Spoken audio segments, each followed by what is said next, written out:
Hallo ihr Lieben, ich habe einige ausrangierte Deckfarbkästen.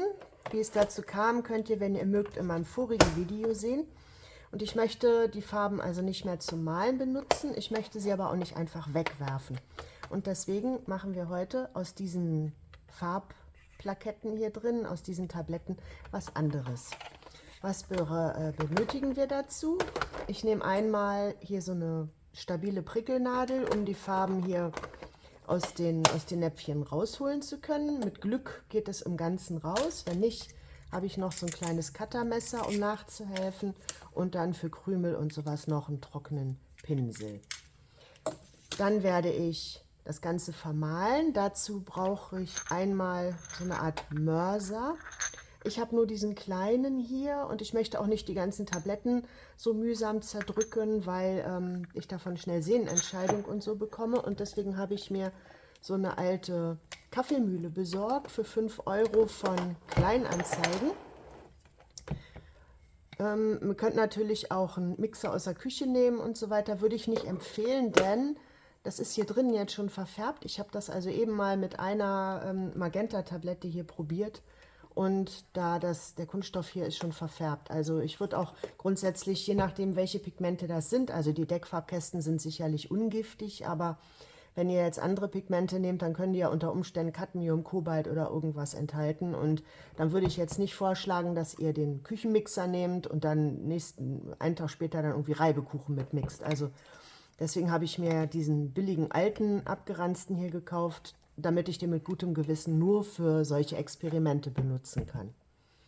So, dann, um die ganzen Pigmente abzufüllen, habe ich mir so ein 100er Pack so diese Zippertütchen mal gekauft. Die kann ich auch für alles, also ich benutze sowas ständig, ne, um auch Perlen und alle so Kleinkram abzufüllen. Deswegen ist das eine gute Sache. Und um sie dann später benutzen zu können, habe ich hier auch noch so Fläschchen. Diese habe ich auch tatsächlich neu geholt. In so einem Riesenbeutel. Ich weiß gar nicht, 30 Stück sind da, glaube ich, drin. So viel brauche ich nicht, ne? Aber ich habe das schon für nächste Experimente auch gleich mitbestellt. So, und das sind so diese kleinen Sprühfläschchen, ne? Die können wir verwenden. Dann habe ich hier, das glaube ich von Nasentropfen oder sowas, ne, mit so einer Pipette, auch immer praktisch. Und hier waren mal Globuli drin, also alles, wo man so flüssige, also mit Pigment vermischte Flüssigkeiten abfüllen kann. Die bräuchten wir dann im weiteren Verlauf. Also guckt einfach mal, was ihr da habt. Da braucht man nicht unbedingt was zu bestellen. Was auch ganz, ganz, ganz wichtig ist, ist eine Maske. Und wenn man diese Pigmente oder Farbstoffe jetzt zerreibt, das geht natürlich auch in die Atemluft und das kann sich dann also schön in die Lunge setzen. Deswegen ist das hier also super, super wichtig, wenn ihr das nachmachen solltet. Und was ich auch benutze, sind noch Handschuhe, damit ich nicht irgendwo von sämtlichen Farben jetzt irgendwie Rückstände dann unter die Fingernägel oder sowas bringe. So, ich lege mir jetzt noch ein Papier unter das Ganze, damit ich dann die einzelnen Krümel auch dann so nehmen kann und dann zusammen in Tütchen kippen kann.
So, das war die Theorie. Das hier ist jetzt richtig schön fein verkrümeltes, ja, Pigment oder Farbstoff. Das mache ich jetzt mit den anderen Farben auch und dann sehen wir uns gleich wieder und gucken mal, was man mit diesem Pigment jetzt dann machen kann. Guckt euch das mal an, dieser wunderschöne Regenbogen. Ich liebe das. Was ich jetzt nicht verwendet habe, das sind die Brauntöne, weil ich die, weiß ich nicht, die brauche ich nicht. Also das mache ich mit Kaffee oder mit Tee und Schwarz brauche ich auch nicht. Aber das ist ja persönliche Vorliebe, ne? Ich mag halt lieber die bunten Dinger. So, was ich jetzt mache, ich nehme jetzt diese kleinen Fläschchen, die ich schon gezeigt habe, diese Sprühfläschchen und fülle da ein wenig von den Farben rein, also jede Farbe natürlich in eins und fülle das Ganze auf mit Alkohol. Und zwar habe ich hier einmal so ein Desinfektionsmittel. Da habe ich also, das ist sehr gut geeignet für solche Sachen. Da habe ich vor 1, 2 Jahren mich schon mit aus Filzern und sowas mit diese Fasern abgefüllt und sowas und das hält bis heute. Und dies hier ist Vinylreiniger von einem alten Wasserbett, das wir nicht mehr haben. Der enthält auch Isopropanol. Ihr könnt natürlich auch jede andere Art von Alkohol nehmen. Notfalls Klosterfrau Melissengeist oder sowas. Oder Franzbranntwein oder Korn, Wodka, was ihr vielleicht noch irgendwie da rumstehen habt. Oder auch Isopropanol aus der Apotheke gekauft. Also Hauptsache kein Wasser. Wichtig, wichtig. Dann, wenn ihr da Wasser reinfüllt, dann hält das nicht lange. Das heißt, Wasser bildet dann so ein Biofilm und schleimt aus und das Wasser wird im Grunde, ja, bildet Algen und so weiter. Also das ist nicht geeignet. Ne? Das könnt ihr dann zwar sofort verwenden und dann ist es gut, aber ihr könnt es nicht stehen lassen und in einem Monat oder in einem Jahr dann wieder die Flasche benutzen. So, was nehmen wir? Nehmen wir mal diese Farbe, die ist so toll. Ich räume das mal zur Seite. Leg auch wieder ein Papierchen drunter.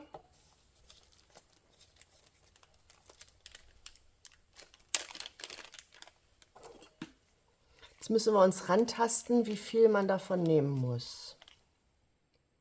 Ich fange mal zart an. Oh, die Hälfte auch schon daneben.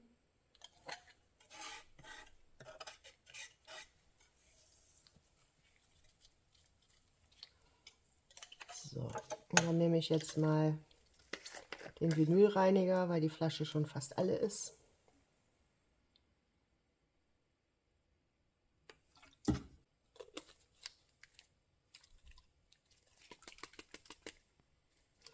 So, was auch wichtig ist, hier sieht man auch noch Krümel, das ist keine Lösung in dem Sinne. Also es ist nicht so, dass ich jetzt diesen Alkohol, wie auch immer, habe und da ist Farbstoff drin, sodass der Alkohol eingefärbt ist, sondern da sind immer noch die einzelnen kleinen Pigment oder diese fein geriebene Deckfarbe, die jetzt einfach nicht aufgelöst ist, sondern die schwimmt als Schwebeteilchen immer noch in der Flüssigkeit drin. Ja, das ist wichtig. Wir müssen deshalb auch gleich, bevor wir das dann wegstellen, für einen Monat oder für ein Jahr, unbedingt das Schläuchchen mal durchspülen, weil wenn da sonst diese Partikel drin sitzen und bleiben dann eine Weile da und können abtrocknen, dann verstopfen die Düse und das funktioniert nicht mehr. So, probieren wir es mal.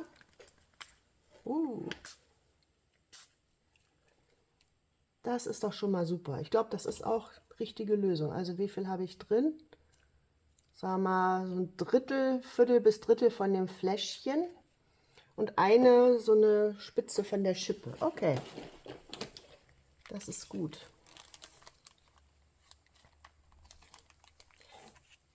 Ich mache mir jetzt aus den anderen Farben auch jeweils so eine Lösung und dann gucken wir mal, was wir damit noch weitermachen können.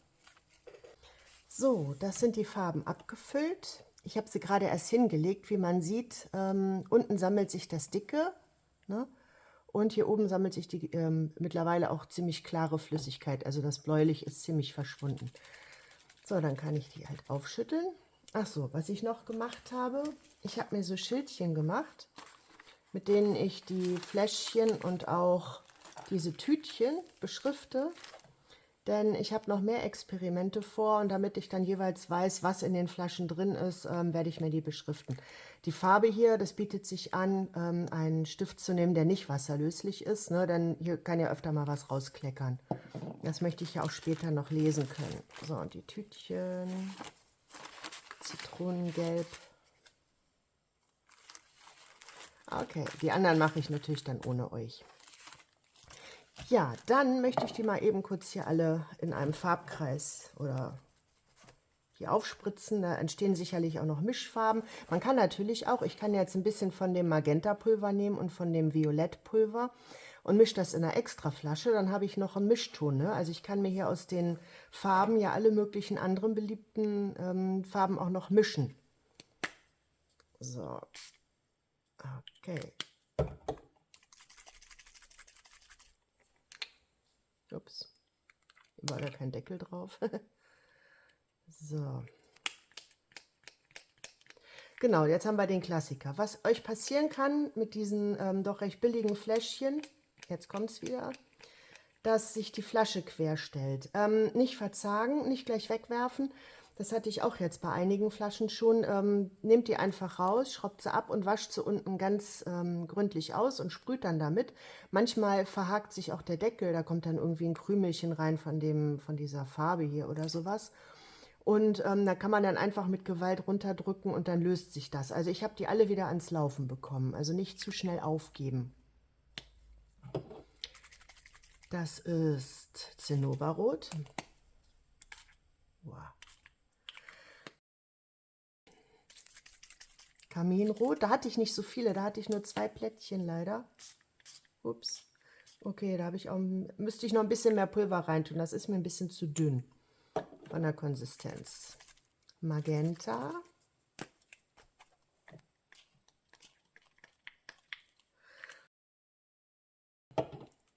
Lila.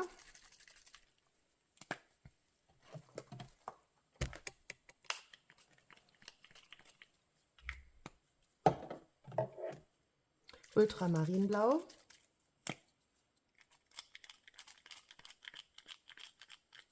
So, jetzt zum Beispiel, jetzt hakt er wieder. Ah, jetzt geht's wieder. Okay, also wie gesagt, die kriegt man eigentlich alle wieder ans Laufen. Diese Farbe habe ich hier schon, aber ich mache noch mal. Okay. Blaugrün.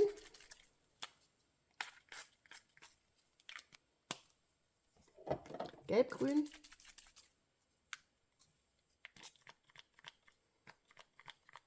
Da stellt sich jetzt wieder die Pumpe an. Ich nehme mal eben eine andere, um die Farbe zu zeigen. Hier, das ist auch schon ein ausgewaschener. Da war Ultramarinblau scheinbar drin. So. Toller Vorführeffekt. So, okay, der geht jetzt auch gerade wieder nicht. Vorhin ging er noch. Noch ein ausgewaschener.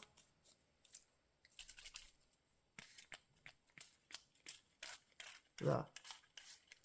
Grün, also gelbgrün, olivgrün.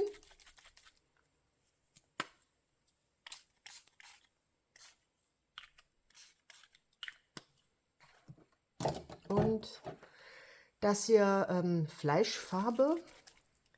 Im Aquarell nennt man das irgendwie Neapelgelb-rötlich.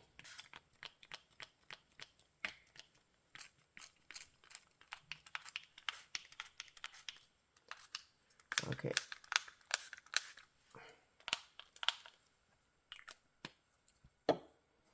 Ja, also zur Hintergrundgestaltung richtig schön. Ich kann jetzt natürlich auch den Schraubverschluss abmachen und nehme mir so eine Pipette, die gibt es ganz billig bei Teddy zum Beispiel. So, und dann kann ich hier noch so andere Dekore drauf machen. Ne? Die Seite ist jetzt was gewellt, jetzt verschwimmt das ein bisschen. So, das Lila ist jetzt nicht sonderlich stark pigmentiert. Ich nehme mal eins, das stärker ist. Moment. Das jetzt zum Beispiel Magenta.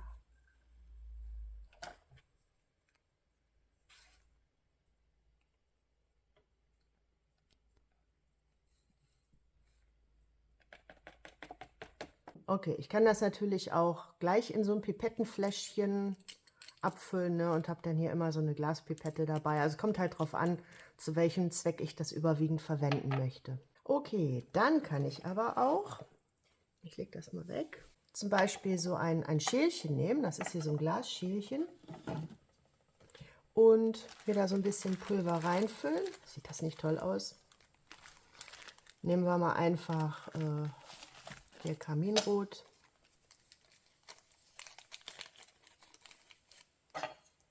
Ich lege hier schon was daneben, da kann ich nämlich gleich noch was anderes zeigen. Also ich kann mir hier ein bisschen Pulver rausnehmen oder auch hier was daneben tun. Und mische das mit ein bisschen Wasser.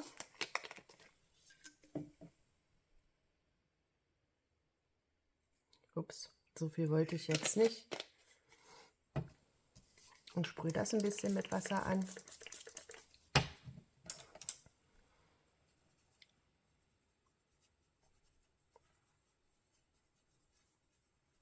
So.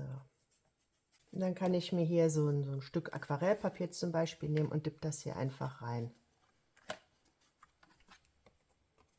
An verschiedene Stellen. Und wenn ich mag, kann ich das noch mit Wasser ansprühen, damit das ein bisschen verläuft.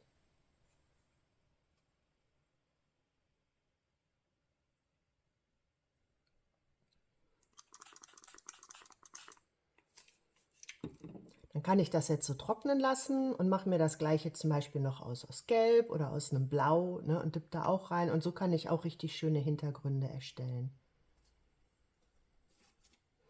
Und hier habe ich ja ein bisschen Wasser reingefüllt mit Pigment. Das ist jetzt natürlich sehr wässrig, ne? Also ich jetzt eigentlich, kann ja noch was hier rüber nehmen.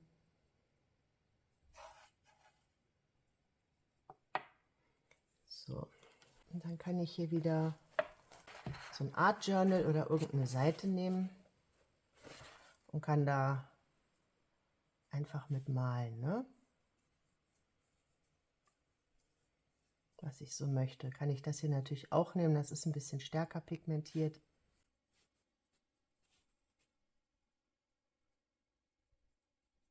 Ja.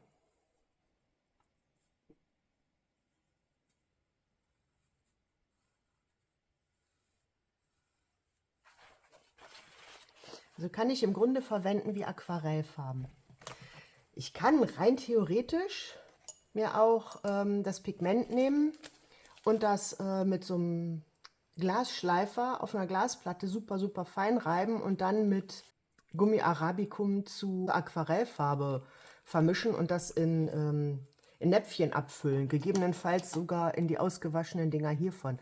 Macht natürlich ehrlich gesagt überhaupt gar keinen Sinn, weil dann habe ich ja im Endergebnis wieder so eine Farbplatte, die ich mit Wasser anlöse, und dann hätte ich ja genauso gut die Deckfarbe auch lassen können. Ich kann natürlich auch das Pigment nehmen und mit anderen Medien mischen, zum Beispiel als Acrylfarbe, ne, oder als Tempera- oder Gouachefarbe oder Ölfarbe sogar. Macht auch natürlich ehrlich gesagt gar keinen Sinn, weil, machen wir uns nichts vor, das sind keine hochwertigen Farben, ne? Das sind Deckfarben. Das heißt, die sind relativ schlecht pigmentiert. Vielleicht ist auch gar kein Pigment drin, sondern nur irgendein Farbstoff. Das ist aus dem Schulfarbkasten, ne? Da kann man also keine tolle Kunst mitmachen, die man dann verkaufen möchte. Vor allem hier sind ja auch schon Bindemittel drin, die dafür sorgen, dass die Farbe hier im Deckfarbkasten auch zusammenhält, ne, und nicht wieder rauspulvert und so weiter. Und die habe ich jetzt ja mit vermahlen. Also wenn ihr irgendwelche Kunstwerke verkaufen wollt oder verschenken wollt und der Beschenkte hängt die dann irgendwie in eine pralle Sonne oder so, das würde ich nicht empfehlen, ne? Wozu diese Farben natürlich super, super, super geeignet sind, das ist, um damit zu spielen, ne? Im Art Journal, im Sketchbook oder sowas. Also für uns selber oder im Junk Journal, ne? Irgendwelche Seiten mit zu kolorieren oder einfach was mit auszumalen, ein paar Sprenkel Farbe drüber zu bringen. Dafür sind die also gigantisch gut und haben so viel vielfältige Möglichkeiten, was man damit machen kann. Ich kann mir auch zum Beispiel Gesso nehmen, trage das nicht allzu dünn auf eine Seite auf, verschmiere das so ein bisschen mit einer Kreditkarte oder irgendwas, kann auch mit einem Pinsel sein. So.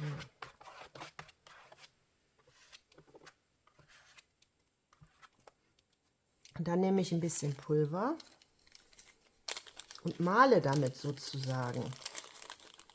Also, ich habe hier irgendwie einen Stängel und Blätter. Das ist alles ziemlich grob, ne? Da ist so feines, detailgetreues Zeichnen, in Anführungszeichen, ist damit nicht möglich.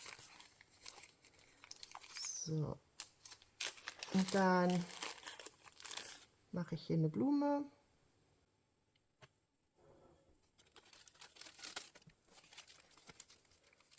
Und noch ein gelbes Zentrum. So, und dann nehme ich eine Flasche Wasser. Jetzt muss ich aber aufpassen, dass das recht gerade liegt, wenigstens. Ja. Und sprühe drüber.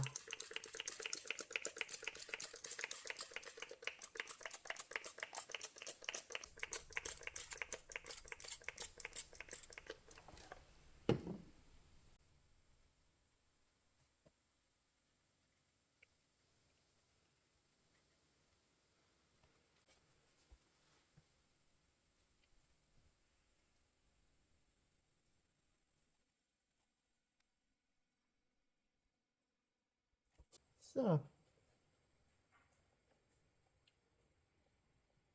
Also das ist jetzt ganz simpel, ne? Das ist jetzt wirklich ganz simpel nur mal gezeigt, welche kreativen Möglichkeiten eigentlich in so ein bisschen altem Farbpulver stecken. So, ganz wichtig zum Abschluss noch von diesen Farben, wo ich jetzt nur eine bisher beschriftet habe. Wenn ihr die benutzt habt und dann wegstellen wollt, müsst ihr die ausspülen, ne? Weil, wenn man das jetzt hier aufmacht, da sieht man schon, da unten drunter hat sich so Farbe gesammelt, ne? Also die muss raus. Da habe ich so ein Gläschen Wasser. Ich wische ein Tuch hier erstmal so ab.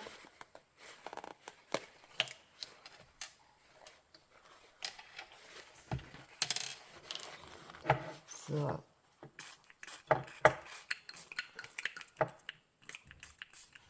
Und sprühe die Farbe raus, bis dann mehr oder weniger klares Wasser kommt, ne?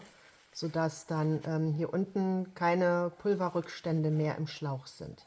So, das sind die Endergebnisse und ich finde, das kann sich wirklich sehen lassen.